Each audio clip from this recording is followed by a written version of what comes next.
Hello and welcome, and let's talk about the Daily Fantasy Showdown as we now approach the Super Bowl, and I'll get into another video for that game more particularly.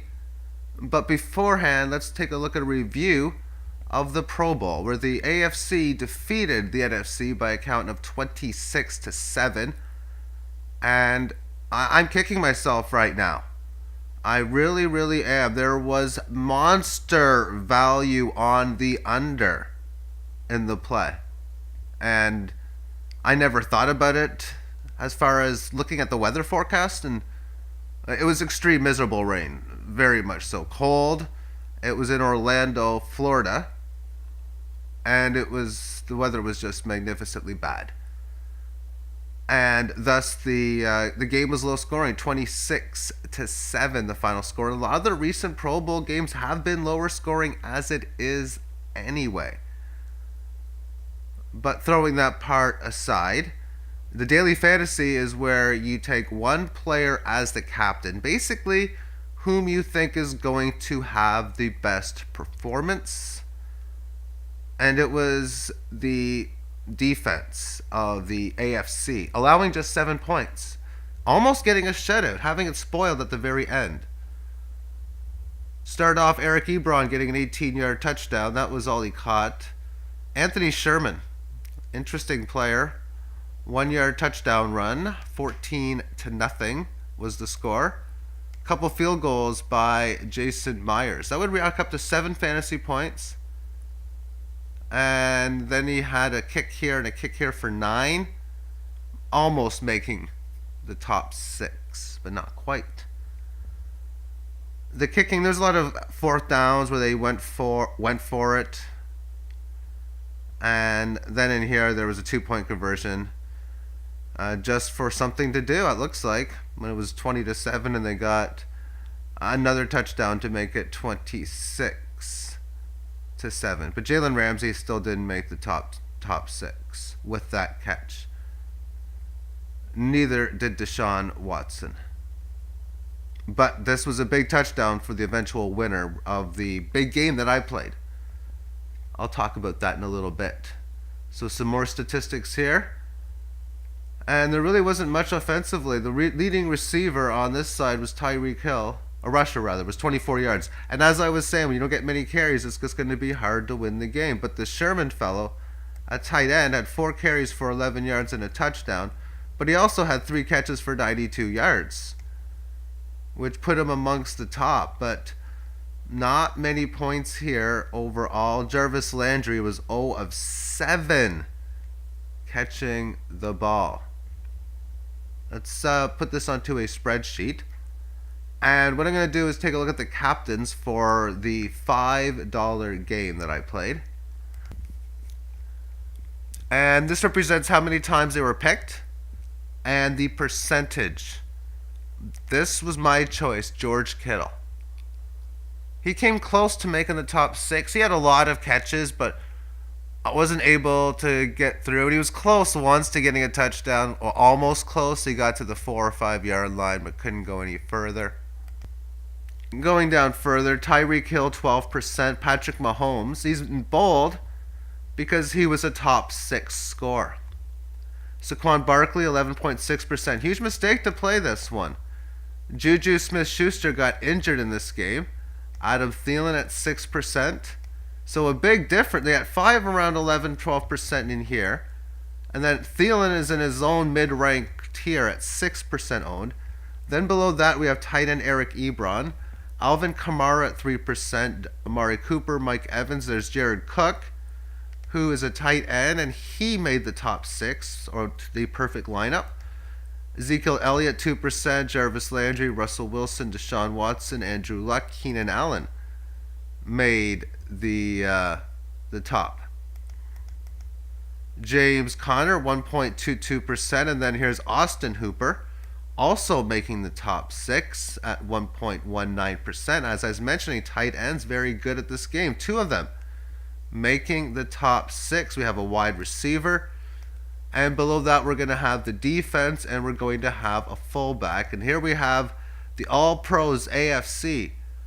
owned by 1.07% of the field. Now, in fantasy football, knowing that the weather was as crappy as it was, what happened was easy to predict that ball handling was going to be relatively difficult. And as it was, passes are not going to be as effectively thrown. Exactly the case in that game. So a sloppy game, and the defense came out on top.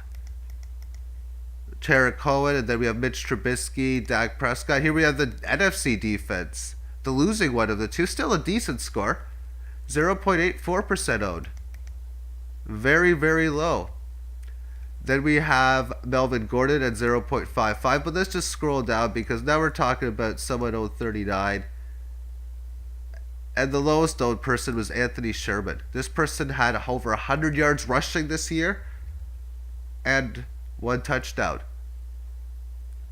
He pretty much broke his regular season fantasy production in the All-Star game. There were 35,511 lineups. So 9 people took Anthony Sherman as the captain. But it wasn't the cashing one. You needed to have the defense in your lineup as the captain to win, which was the case. The perfect lineup as far as scores were concerned, well, the AFC defense racked up 25.5 points, getting 7 sacks and 3 interceptions. A lot of this game was two-hand touch, too. It was an interesting game. Anthony Sherman, 19.3. That was the fullback. 3 runs for 92 yards, or catches, 3 catches rather, for 92 yards and 11 yards rushing with a touchdown.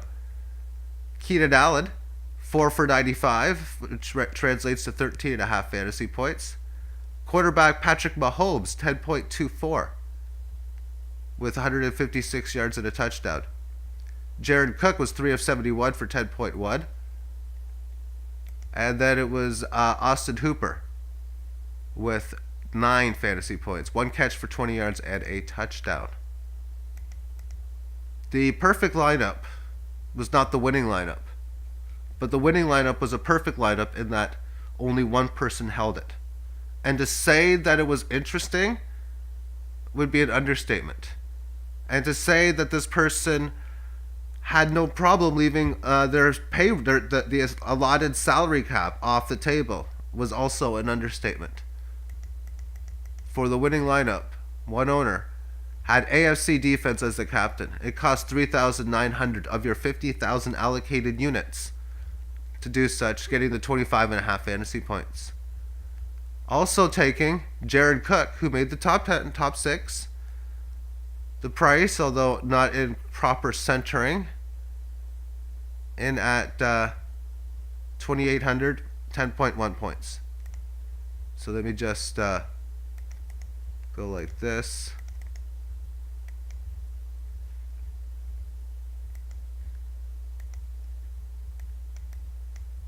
And go like that.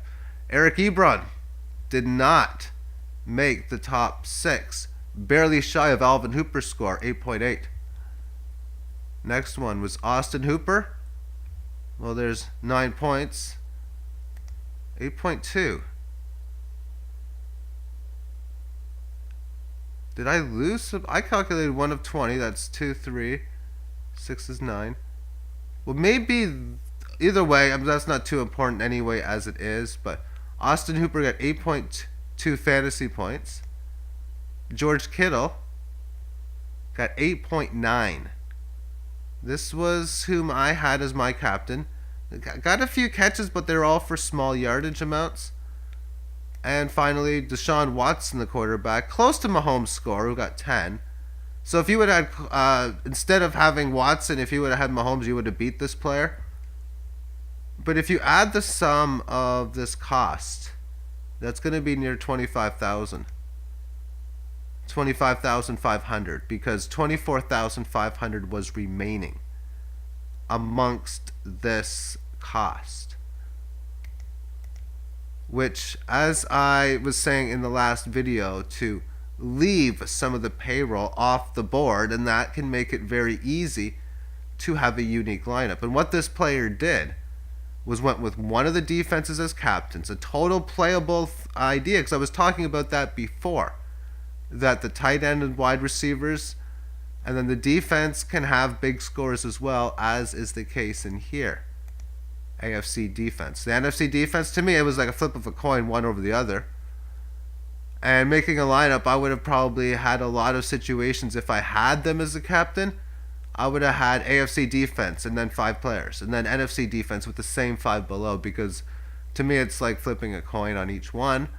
Of course, AFC won the coin flip in this situation. But leaving the key ones off: Jared Cook, tight end; Eric Ebron, tight end; Austin Hooper, tight end; George Kittle, tight end. This person took all 4 tight ends, one of the quarterbacks in Deshaun Watson, and the AFC defense. So that was the strategy, and quite frankly, in his case, it paid off. So now if we take a look at the next game on the board for Pro Football, and the final one, we're looking at the Los Angeles Rams as a 2.5 point neutral site underdog against the very experienced New England Patriots. On Daily Fantasy in this game, what are we going to expect? Who are the guys that can come up and have the best days?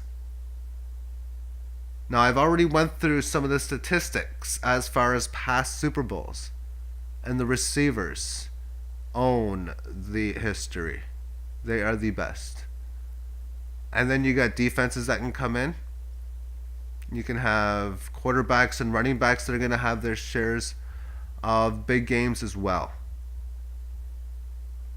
Amongst these two teams, we have, for fantasy-wise, the New England Patriots. And thinking that Chris Hogan is a sneaky play, you're going to have to be just a bit more careful than that. But the way I look at it is, for myself, one of my ways of doing this is put in the captain of the person you think is going to have the biggest score. And then you put in a high-priced player you don't want in your lineup.